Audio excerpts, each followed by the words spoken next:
Hello everyone, welcome back to my YouTube channel. आज हम करेंगे टीएस ग्रेवाल क्लास 12th की अकाउंटेंसी का चैप्टर नंबर 1 जिसका नाम है accounting for partnership fund fundamental का solution number 5।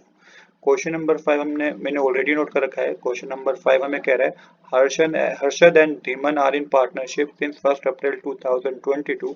No partnership agreement was made. They contribute 4 lakh and 1 lakh respectively as capital. In addition, Harshad advanced an amount of 1 lakh to the firm on 1st October 2022.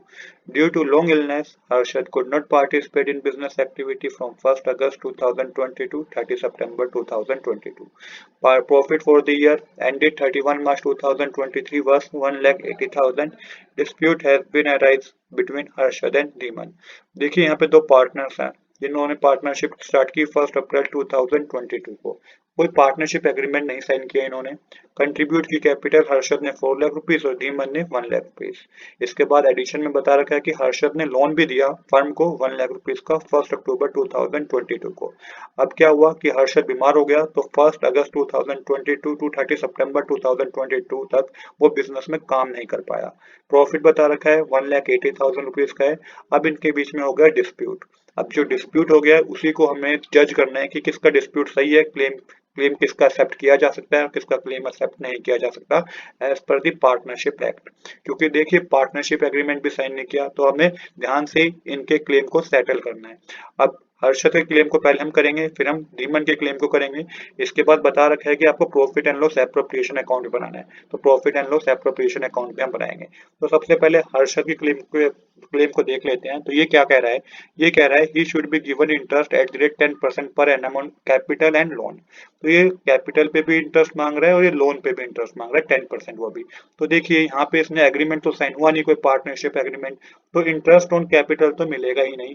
हाँ, loan इसने दिया था 1 लाख रुपए का firm को जिसपे interest on loan इसको दिया जाएगा, बट वो भी 10% नहीं दिया जाएगा, वो भी 6% दिया जाएगा एज पर दी पार्टनरशिप एक्ट, जब पार्टनरशिप डीड साइन नहीं की जाती। तो यहाँ पे आप क्या मेंशन करेंगे?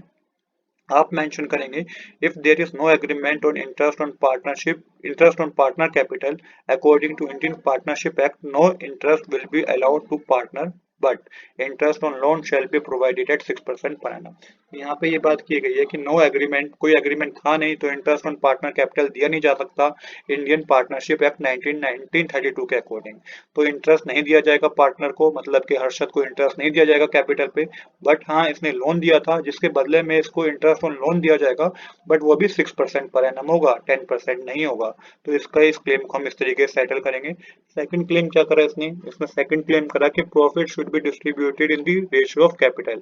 ये भाई साहब कह रहे हैं कि प्रॉफिट जो डिस्ट्रीब्यूट हो ना वो कैपिटल की रेशियो में डिस्ट्रीब्यूट हो। ये कैसे पॉसिबल है? पार्टनरशिप एग्रीमेंट है नहीं तो हम कैसे कैपिटल की रेशियो पे प्रॉफिट को डिस्ट्रीब्यूट कर सकते हैं? तो यहाँ पे आप मेंशन करेंगे if there is no agreement on the matter of profit sharing according to partnership act 1932, profit shall be distributed equally. अब यहाँ पे भी एग्रीमेंट होना चाहिए, एग्रीमेंट में मेंशन होना चाहिए कि प्रॉफिट किस रेशियो में बांटा जाएगा, बट एग्रीमेंट साइन किया नहीं गया। तो एग्रीमेंट साइन हुआ नहीं है तो प्रॉफिट को इक्वली डिस्ट्रीब्यूट करना पड़ेगा। तो इसका ये क्लेम भी हम सेटल नहीं कर पाएंगे, इसमें हमें इक्वली प्रॉफिट को क्या करना होगा? डिस्ट्रीब्यूट करना होगा। तो इसका ये क्लेम भी हमें एक्सेप्ट नहीं करना है।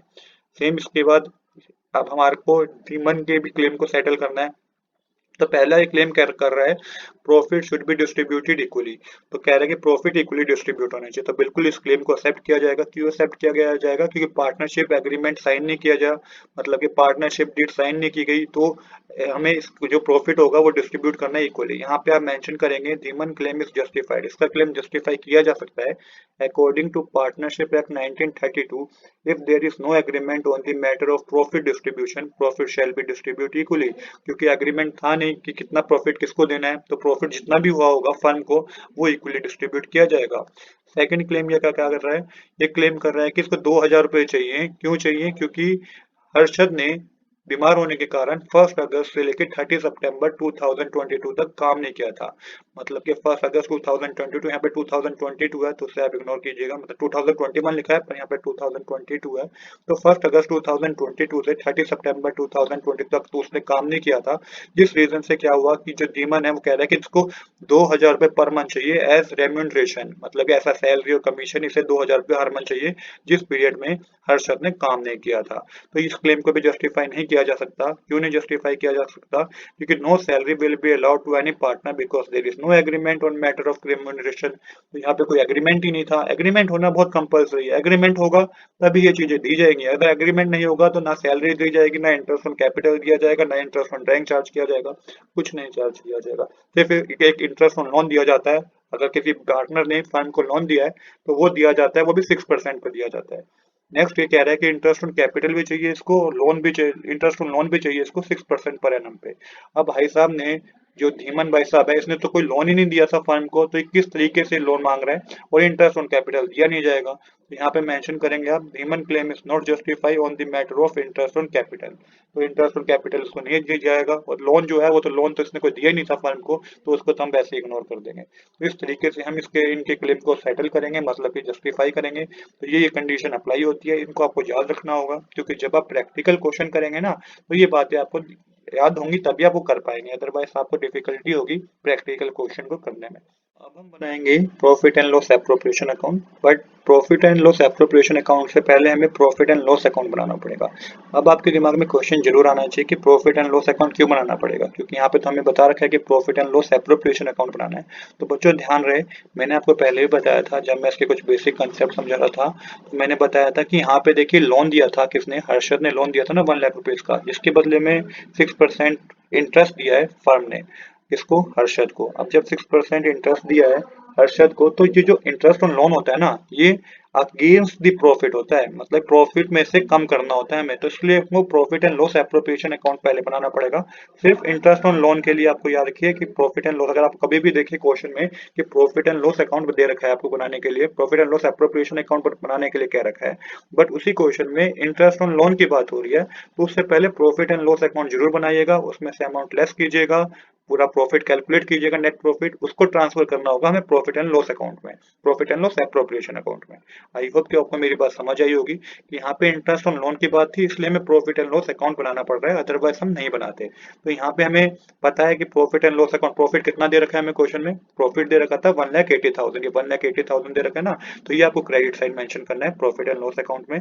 अब देखिएगा कि हमने यहाँ पे क्या करा था, इंटरेस्ट ऑन पार्टनर लोन, मतलब पार्टनर को लोन देना है, किसको लोन देना है हमें, हर्षद को लोन देना है। अब हर्षद को लोन किस तरीके से कैलकुलेट करेंगे कि इसको लोन कितना देना चाहिए, वो समझेगा। इसने लोन कितना दिया, 1 लाख रुपीज का, 1 लाख रुपीज का इसने लोन दिया, तो कितना इंटरेस्ट देना है ये हम कैलकुलेट करेंगे। 1 लाख रुपीज का लोन दिया इसने, 6% हम कैलकुलेट करेंगे, क्योंकि एज पर दी पार्टनरशिप एक्ट 1932 6% हम इसे क्या देंगे, इंटरेस्ट ऑन लोन देंगे। और कितने मंथ के लिए देंगे, हम इसे देंगे 6/12, 6 महीने के लिए देंगे, क्योंकि इसने 1 अक्टूबर 2022 को लोन दिया था फर्म को, 1 अक्टूबर 2022 से 31 मार्च 2023 तक 6 मंथ होते हैं। जब आप ये कैलकुलेट करेंगे तो 3,000 रुपए बनते हैं, जो कि बिजनेस इसको, फर्म इसको देगा 3,000 रुपए।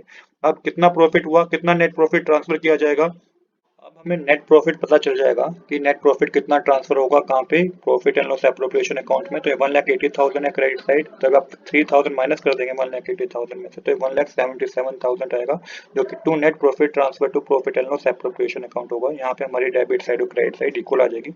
तो प्रॉफिट एंड लॉस अकाउंट हमारा हमारा बन चुका है। तो 1,77,000 का नेट प्रॉफिट है, जो कि ट्रांसफर करना है profit and loss appropriation account में। अब ये बात ध्यान रखिए कि यहाँ पे इंटरेस्ट ऑन लोन की बात हो रही थी, जिस रीजन से प्रॉफिट एंड लॉस अकाउंट बना। अगर इंटरेस्ट ऑन लोन की बात ना हो रही होती इस क्वेश्चन में, तो हम सीधा ये अमाउंट 1,80,000 को profit and loss appropriation account में दिखा देते हैं। आई होप कि आपको मेरी बात क्लियर हुई होगी। अब हम बनाएंगे profit and loss appropriation account. तो इसी तरीके का फॉर्मेट होगा, left hand side debit side होगी, right hand side credit side होगी। अब जो आपका आया था वहाँ पे ट्रांसफर, वो प्रॉफिट आया था 1,77,000 का, उसको क्रेडिट साइड मेंशन कीजिए, by profit and loss account लिख के 1,77,000 मेंशन कीजिए।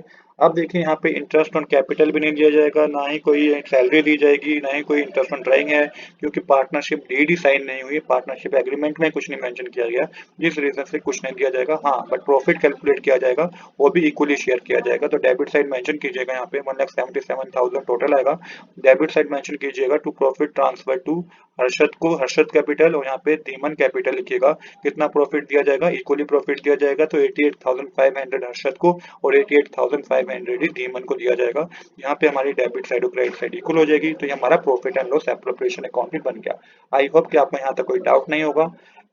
I hope you like this video. If you like this video, please do subscribe this channel. Thanks for watching.